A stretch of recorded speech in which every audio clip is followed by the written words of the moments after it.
Des combats violents ont de nouveau été signalés dans l'est de la République démocratique du Congo ce mercredi entre les rebelles du M23 et les Wazalendo. Selon des sources concordantes, les rebelles du M23 soutenus par le Rwanda ont pris le contrôle de l'agglomération de Kalembe. Des détails avec Ben Mouima. Depuis le matin de ce mercredi 23 octobre 2024, les rebelles ont lancé une contre-offensive pour tenter de déloger les combattants Wazalendo qui avaient repris la cité le lundi dernier. Des détonations d'armes lourdes et légères étaient attendues dans la zone depuis 5 heures du matin. Ces combats ont occasionné un déplacement massif de la population. Les rebelles du M23 sont dans la cité de Kalembe. L'agglomération s'est vidée de ses habitants. Les Wazalendo se sont dirigés vers Malemo, a déclaré un membre de la société civile locale qui a requis l'anonymat depuis Kalembe. Celui-ci ajoute que les pillages ont été enregistrés pendant ces combats. Plusieurs portes des maisons ont été cassées. Personne ne contrôle Kalembe, ni nous, ni les M23. Nous sommes tous dans les collines, a déclaré Marcelin Chenkoukou, porte-parole du NDC Wazalendo. Depuis 12 heures, heure locale, les rebelles auraient appelé la population à un meeting populaire dans la zone. La situation est redevenue calme après une matinée agitée. La société civile du groupement Kisimba affirme que la majorité de la population de Kalembe a fui, laissant tout derrière. Suivons ce témoignage de Pévile Bouira, président de la société civile locale. Oui, c'est entre les mains de M23, on a encore repoussé les Wazalendo. On a encore repoussé les Wazalendo et même Ihula est tombé entre leurs mains.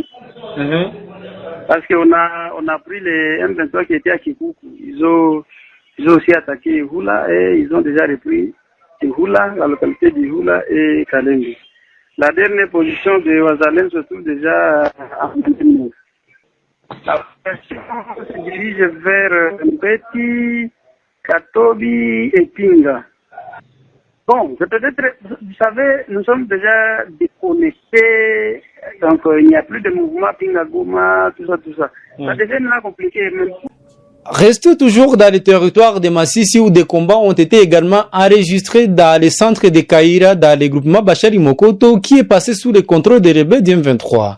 Ceci après des accrochages entre les Wazalendo ce mercredi. Un porte-parole des Wazalendo dans la zone a rejeté ces informations, affirmant qu'ils occupaient toujours le centre de Kaïra et que les combats étaient encore en cours. Restons toujours dans les chapitres sécuritaires où, dans le nord-est de la République démocratique du Congo, des affrontements ont opposé l'armée congolaise au groupe d'autodéfense Zaïre. Durant ces combats, dans la province de l'Ituri, dans le territoire de Djougou, il y a eu au moins 5 morts, dont 4 civils et 12 blessés. Suivons ces témoignages de la société civile de Banyali-Kilo.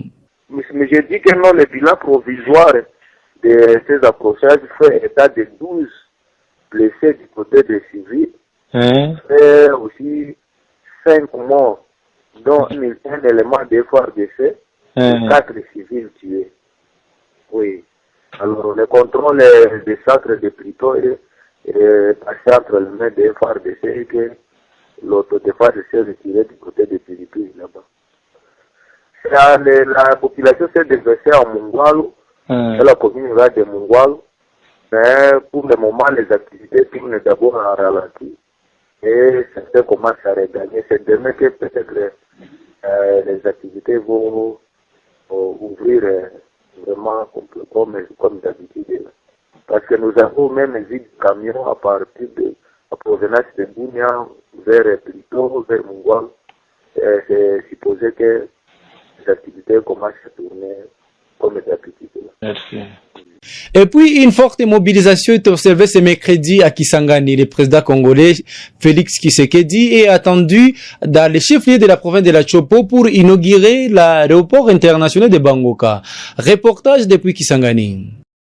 Le président de la République Félix-Antoine Tshisekedi Tshilombo se prépare à effectuer une mission d'itinérance dans la province de Tshopo. La ville de Kisangani, capitale provinciale, se prépare à accueillir les chefs de l'État qui a choisi d'aller à la rencontre de réalité de ses concitoyens de l'arrière-pays. Kisangani, troisième grande mégalopole de la RDC, tente de colmater les brèches pour donner une autre image aux premiers citoyens. La simple annonce de la visite du chef de l'État a suffi pour voir des effets miracles sur plusieurs secteurs de la vie.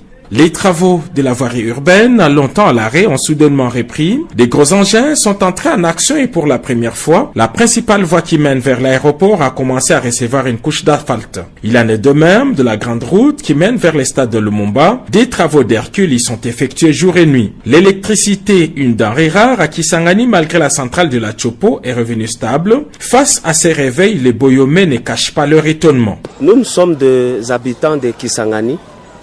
Nous sommes nés, grandis ici à Kisangani et je vous assure que nous n'avons jamais vu ce que nous sommes en train de voir là. Cette route, depuis qu'on est enfant, n'a jamais porté de l'asphalte. En tout cas, ça c'est une très grande bénédiction pour la population de Kisangani en particulier.